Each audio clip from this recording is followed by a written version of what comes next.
تو وہ بھی اسلام سے پیار کرنے والے بن گئے۔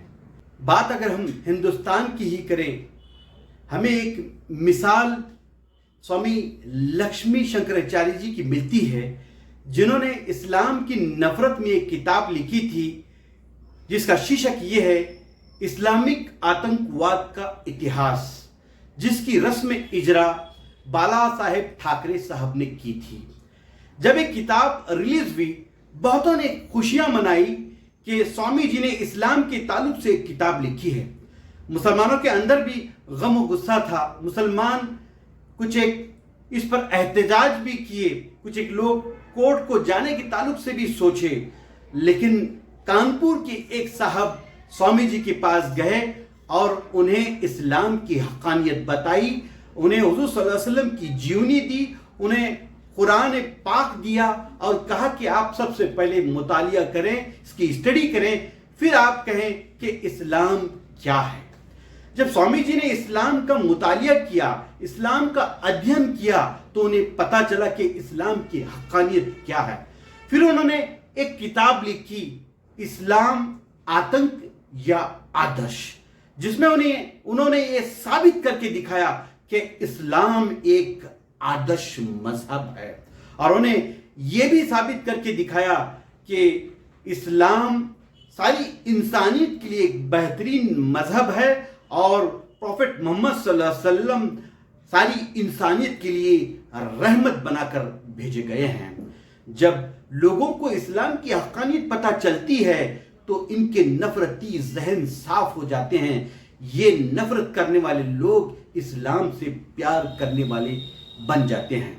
میں تمام لوگوں سے کہنا چاہتا ہوں دیش کے کہ کسی کی سنی سنائی باتوں پر نہ آئیں، خود اپنے مذہب کا بھی مطالعہ کریں اور اسلام کا بھی مطالعہ کریں اور دیکھیں کہ مذہب کیا سکھاتا ہے۔ مذہب دوسرے مذہب کو انگلیاں اٹھانا نہیں سکھاتا۔ آپ جب ایک دوسرے کے مذہب کو رسپیکٹ کرنے والے بنیں گے تبھی ہم کہہ سکتے ہیں کہ آپ سچے مذہب کے ماننے والے ہیں۔ میں مسلمانوں سے بھی یہ کہنا چاہتا ہوں کہ آپ خصوصی طور پر مسلم انٹلیکچوئل لوگ جو مسلمانوں کے بیچ یہ بیان بازی کرتے ہیں کہ فلاں جہنمی ہے، فلاں کافر ہے، فلاں یہ ہے، فلاں وہ ہے، کسی کو محرم نہ کرنے کے اوپر لعن طعن کیا جاتا ہے، کسی کو عید میلاد نہ کرنے کے اوپر لعن طعن کیا جاتا ہے، کسی کو غیر مقلد ہونے پر یا مقلد ہونے پر لعن طعن کیا جاتا ہے، ایک دوسرے کو گالیاں بکا جاتا ہے۔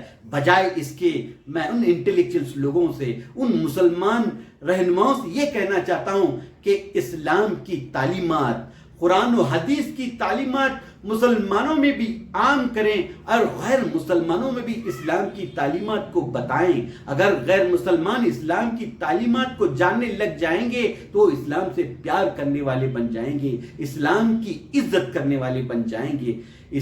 اسلام کی تعلیمات تو ہم دیکھ رہے ہیں کہ مسلمانوں میں بھی نہیں ہے۔ مسجد کا استعمال کیا صرف 5 وقت کی نماز کے لیے ہوتا ہے؟ ہونا تو یہ چاہیے تھا کہ ہر وقت 24 گھنٹے کا مسجدوں کا نظام بنے، جس میں قرآن کی تعلیم ہو، جس میں احادیث کی تعلیم ہو۔ اگر یہ ہوگا تو کوئی وسیم رضوی یا نازیہ خان پیدا نہیں ہوں گے۔ میں سیریسلی یہ بات کو کہنا چاہتا ہوں کہ یہ مسلکوں کے جھگڑوں کو چھوڑیں خدایا، اور وہ کام کریں جس کام کی ضرورت ہے۔ اسلام کو ہر گھر آپ کو پہنچانا ہے۔ اسلام کی تعلیمات اگر ہر گھر آپ پہنچائیں گے تو یہ نفرت والا ماحول چلا جائے گا، دیش اور دنیا میں امن آئے گا۔ اگر آپ یہ اپنی ذمہ داری پوری نہیں کریں گے تو یقین جانیے آپ کا اور ہمارا اللہ کے نزدیک حشر کیا ہوگا۔ اگر ہم صحیح جو ذمہ داری اپنے پر اللہ تعالیٰ نے عائد کی ہے اس کو اگر پورا کریں گے تو اس طرح کا نفرت والا ماحول دیش اور دنیا میں نہیں رہے گا۔ یہ جو میں سوامی جی کے تعلق سے بتا رہا تھا کہ کیسے ان کی زندگی میں چینج آیا، تغیر آیا، یہ ویڈیو کے اختتام میں صرف ایک 2 منٹ کا ویڈیو ہے، یہ آپ دیکھ لیں اس ویڈیو کے ذریعے یہ جو نازیہ خان نے جتنے باتیں کہی ہیں ان سارے باتوں کا جواب بھی آپ کو ملے گا اور ان سارے نفرتی لوگوں کو بھی جواب آپ لوگوں کو ملے گا اور مسلمانوں کو بھی یہ سمجھ آ جائے گا کہ انہیں کیا کام کرنے کی اصل ضرورت ہے. بہت بہت شکریہ. اپستھت بھائیوں، جیسا کہ ہمارے نوجوان بھائی نے کہا کہ آج پوری دنیا میں اسلام کے ساتھ سازش کی جا رہی ہے، اسلام کو دہشت گردی سے جوڑا جا رہا ہے. میں بھی اس دشپرچار سے پربھاوت تھا اور میں نے کتاب لکھی اسلامک آتنکواد کا اتہاس، the history of Islamic terrorism کے نام سے. یہ ممبئی سے پرکاشت ہوا، جسے شری بالا صاحب ٹھاکرے نے ریلیز کیا تھا. لیکن بعد میں نے محسوس کیا کہ اس دنیا میں 100 کروڑ سے اوپر مسلمانوں کی تعداد ہے، اور اگر اسلام میں کوئی آتنک ہوتا تو میں سمجھتا ہوں کہ 100 کروڑ لوگ اس کے انویائی نہ ہوتے. تو کہیں ایسا تو نہیں ہے کہ میں نے سمجھنے میں غلطی کی ہے. میں نے پھر سے اسلام کا مطالعہ کیا، اچھی طرح میں نے اس کا ادھین کیا، تو میں نے پایا کہ قرآن مجید کی جن آیتوں کو میں نے آتنکواد سے جوڑا تھا، جن آیتوں میں مجھے آتنکواد دکھائی دیا تھا، وہ آیتیں آتنکواد کا ویرودھ کرنے کے لیے آئیں. یہ مجھے تب پتا چلا جب میں نے اسلام کو شدھ من اور شدھ تن سے پڑھا. اگر ایشوری کتاب کو آپ شدھ تن اور شدھ من سے نہیں دیکھتے تو آپ کو اس کی سچائی پتہ نہیں چل سکتی.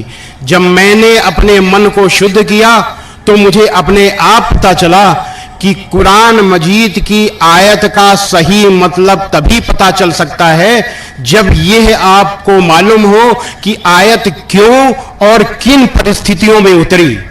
اگر آپ یہ نہیں جانتے کہ آیت کیوں اور کن پرستھتیوں میں اتری تو آیت کا صحیح مطلب سمجھ نہیں سکتے. اور حضرت محمد صلی اللہ علیہ وسلم کی جیونی یعنی آپ کی سیرت پڑھنے کے بعد مجھے یہ راستہ دکھائی دیا اور میں نے اسلام کو صحیح معنی میں سمجھا.